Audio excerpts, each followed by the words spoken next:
इन बातों को, छोटी छोटी चीज़ों को पहले से मद्देनज़र रखें ताकि वहाँ आपको परेशानी ना हो। मदीना मुनव्वरा में आपकी जो रिहाइश है वो बिल्डिंग्स में होगी। मदीना में होटल्स थे, मक्का में बिल्डिंग्स होंगी। और आप सब जानते हैं कि होटल्स जो हैं वहाँ ज़रा डिफरेंट सहूलियात होती हैं, रूम सर्विस होती है, जबकि बिल्डिंग्स में ऐसा नहीं होता। तो आपने वहाँ ताउन करना है, अपने आप को किसी से कंपेयर नहीं करना कि उसको बड़ी बिल्डिंग दे दी, वो कसीर मंजिला है 10-12 मंजिला, मुझे आपने 5 मंजिला वाली दे दी। क्योंकि हमें अपने दुखों का दुख नहीं होता, हमें दूसरे के सुखों का दुख होता है। हमें ये यार, ये भी हमारे साथ लाहौर से ही आया, ये गढ़ी शाहू का रहने वाला है, तो मैं जना गार्डन की तरफ रहता हूँ, तो इन्होंने मिनिस्ट्री वालों ने इसको नई बिल्डिंग दे दी है, मुझे कुछ साल पुरानी दे दी है। तो लिहाजा आपने ख़ुद को किसी के साथ कंपेयर नहीं करना।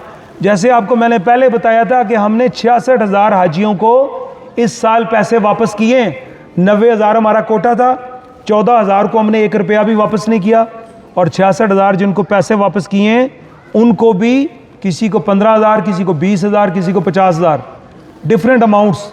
इसी तरह क्योंकि वो बिल्डिंग्स में, क्योंकि बिल्डिंग्स 19-20 का फ़र्क होता है, तो किराए में थोड़ा बहुत जो डिफरेंस होता है, वो आपके पैसे हमारे पास अमानत होते हैं, वो आपके बैंक अकाउंट के ज़रिए ही हम वापस करते हैं। तो लिहाजा आपने वहाँ ताउन करना है। तकरीबन 250 से ज़्यादा बिल्डिंगें हम आप लोगों के लिए हायर करते हैं वहाँ, और जब हम बिल्डिंग टेक ओवर करते हैं तो हमारा अमला जो है वो इंस्पेक्शन करता है उसकी। तो लिहाजा जब आप बिल्डिंग में शिफ्ट हों तो अगर कोई मसला मसाइल होता है आपको, तो फौरी आप, हमारा जो अमला वहाँ तैनात होगा उनको बताएं, और पाक अजायब के ज़रिए हमें आगाही फराहम करें। इंशाअल्लाह हम आपकी जो भी कोई शिकायत होगी फ़ौरन उसका अजाला करेंगे। इसके अलावा मक्का पाक में जो हमारी अमारात हैं, जब आपने दरख्वास्त जमा करवाई थी तो हमने आपको बताया था कि आप शेयरिंग पैकेज पे जा रहे हैं। मक्का पाक में मर्द अलग ठहरेंगे, ख़वातीन अलग ठहरेंगी, एक ही फ्लोर होगा, एक ही बिल्डिंग होगी। हो सकता है आपका कमरा आमने सामने हो या साथ वाला हो, लेकिन मर्द अलग ठहरेंगे, ख़वातीन अलग ठहरेंगी। लेकिन जिन दोस्तों ने डबल और ट्रिपल बेड के पैसे दिए वो अपनी फैमिली के साथ ही रहेंगे। इसके अलावा हमने, जब आपने दरख्वास्त जमा करवाई थी, ये बताया था कि अगर आपने हमें लिख के दे दिया उस टाइम जब दरख्वास्त जमा करवाई थी कि हम ये 5 लोग या 6 लोग आपस में महरम हैं, तो अगर हमारे पास कमरा दस्तयाब हुआ तो मक्का में हम आपको फैमिली रूम्स दे देंगे। और डबल और ट्रिपल बेड वालों को बताता चलूँ कि आपको मक्का में हम ये सहूलत देंगे, मदीना में ये सहूलत नहीं है।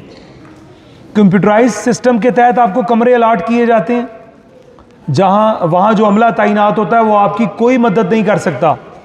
मैंने आपको बताया ना कि आपने, जब आपकी फ़्लाइट से 2 दिन पहले ही आपको कमरा नंबर पता चल जाएगा। इसका मतलब हमने यहाँ बैठ के ही आपकी बुकिंग कर दी, कमरे अलॉट कर दिए, तो वो आपकी कोई मदद नहीं कर सकता। उसके ऊपर कोई प्रेशर नहीं डालना कि मैं जनाब काउंसलर हूँ, मैं तो प्रोफेसर हूँ। तो आपने इन बातों को जहन में रखना है।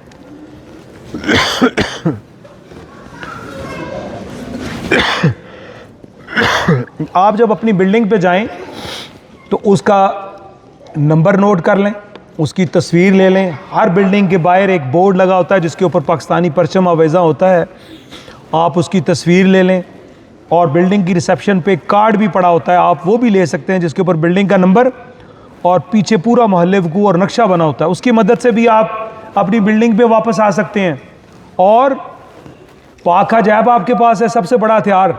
सिम आपको हमने दी होगी फ्री, वो नेट चलाएं, आप उस ऐप की मदद से अपनी बिल्डिंग पे पहुंच जाएं। इसके अलावा कसीर मंजिला इमारतें होंगी और लिफ्टें चल रही होंगी। तो अगर आप, नमाज का टाइम 1 बजे है, तो 12:45 पे बिल्डिंग से निकलेंगे तो क्या होगा, लिफ्टों पे रश होगा। तो अगर आप आधा घंटा पहले निकलें, बिल्डिंग वो लिफ्टें नॉर्मल चल रही होंगी। तो लिहाजा ये हम आपको पहले इसलिए बता रहे हैं कि आप खुद को मैनेज कर लें। कोई मुश्किल नहीं होती अगर पहले से बता दी जाए, खुद को मैनेज करना है बस।